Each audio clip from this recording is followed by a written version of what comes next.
In this video, I'm going to show you how to enter data into the electronic TB register. So you'll come to your desktop and double click on the ETBR icon. Yeah, this will open up this window. So we'll enter our username and password and hit login. There you go. So to enter data, you will click on enter or update TB patient's data and then click on enter TB client's data. Now, briefly about this data entry form, it is designed based on the unit TB register. So the fields here are all in sync with the unit TB register. Because the unit TB register is wide, some of the fields are put up here, as you will see. So let's say our first patient, the unit TB number is 001, the district TB number. Let's say the patient was registered on October 2nd with that NIN number. Say the patient's name. Okay, says a male and is 35. Is a national. Yeah, notice that we selected Luca during creating the account, so the default district here is local, but this you can change the client's district. Yeah, and notice that during creating an account, we selected that we are focal person from Mawondo Health Center 3.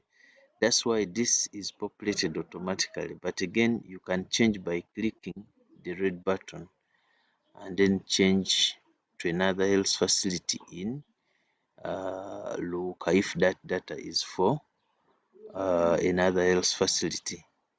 For now, I'll say cancel, and then here disease classification, I'll select PBC,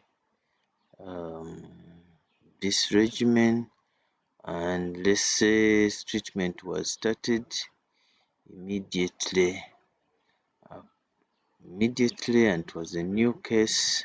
TB contact referred by the community and was referred, let's say, on 1st of October.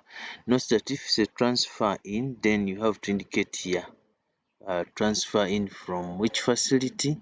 Maybe it can be from Mitiana. All the health facilities in Mitiana will open, and then you select which facility the person came from. But in this case, this is not a transfer in. So after that, you hit save. So when you hit save, the data is saved as you have been shown, and if you want to see it, you can just hit here show data table. So the data is here as it is here. For instance, the unit TB number is here, the district TB number, the date the person was registered, the phone number, etc. Yeah, but some of the sections are not filled. For instance, contacts under 5. So to fill this information, we come here to contact screening, and when we click, the form will open. So let's assume the contacts above 5 were 10 and those under 5 were 4. Then the contacts who were screened for TB out of the 10, maybe there were 7 and maybe 2 here. Then the contacts with the TB, maybe there were 2, 0, and then those who were started on IPT were 2. Okay, then we hit save. Again, we get notification the data was saved successfully. Say okay. So it may not be visible here instantly, so we hit the refresh button if you want to see. And now when we scroll to the right, you'll see that our data has been entered, has been updated.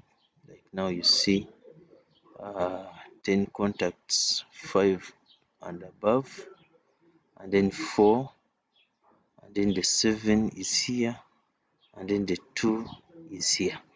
Okay, so let's continue with sputum examination. Let's assume they did sputum examination at the time of diagnosis. You'll notice this box is unchecked, but as soon as you click here to change the date, the ETBI will detect that you want to change it, so it will check it and give it a value. And then let's say the diagnosis was made on 2nd and it was positive. And then also maybe GeneXpert was also done around the same time and it was also found to be positive.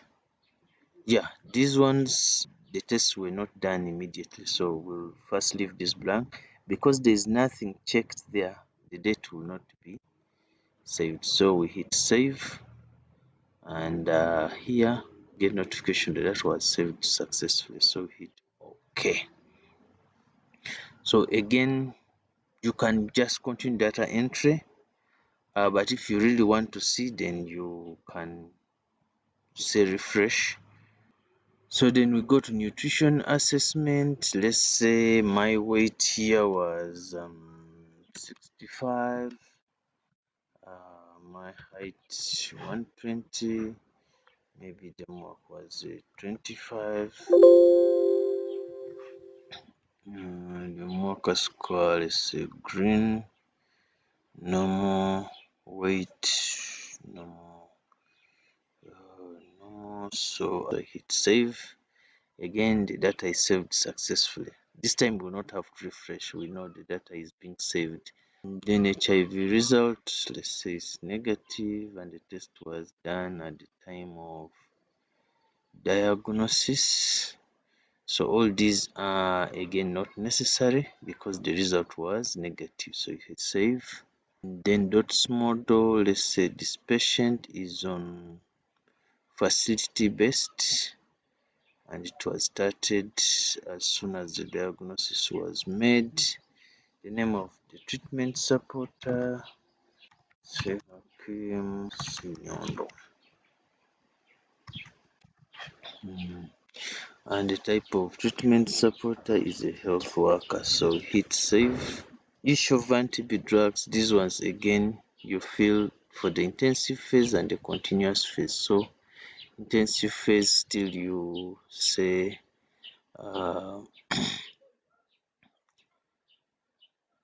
yeah, in the first week he was given for 14 days.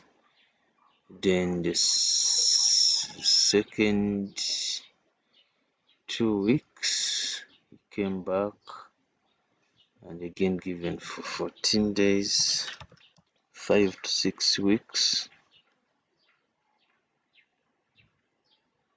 given again for 14 days. Let's first leave it there. It says save, data saved successfully. And then treatment outcome. Of course, since the patient started treatment in October, the treatment outcome is not yet available. So let's just refresh and see what we have here. So this is the data that we have entered. Here you can see the nutrition data. Then the HIV results. These sections are blank because they are not relevant if HIV is negative. The DOTS model and the issue of anti-TB drugs, etc. So to add another patient, hit add and then you say okay. Then a blank form will again be availed to you. So as you add, the list will keep populating here.